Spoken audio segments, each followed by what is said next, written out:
Hi అండి. తక్కువ టైంలో ఎక్కువ శ్రమ లేకుండా చేసుకునే రైస్ చేసి చూపిస్తానండి. ఫస్ట్ ప్యాన్లో 1 స్పూన్ ఆయిల్, 1 స్పూన్ నెయ్యి పోసుకోవాలి.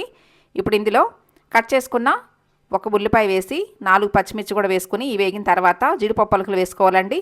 అల్లం వెల్లుల్లి పేస్ట్ వేసి వేగిన తర్వాత ఇప్పుడు ఇందులో హోల్ స్పైసెస్ వేసుకోవాలి.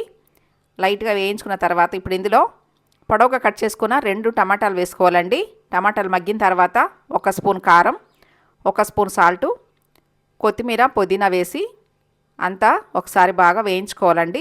ఇలా వేగిన దాంట్లో గంటసేపు నానపెట్టుకున్న బాస్మతి రైస్ వేసుకోవాలి.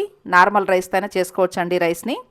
ఇప్పుడు ఇందులో రైస్కి సరిపడా వాటర్ పోసి కొంచెం నిమ్మరసం పిండి లాస్ట్లో కొంచెం నెయ్యి పోసి మూత వేసి ఒక 10 నిమిషాలు హై ఫ్లేమ్లో 10 నిమిషాలు లో ఫ్లేమ్లో ఉడికించుకోవటమేనండి. ఈ రైస్ చాలా బాగుంటుంది. మీరు కూడా తప్పకుండా ట్రై చేయండి. మీకు కూడా నచ్చింది కదూ.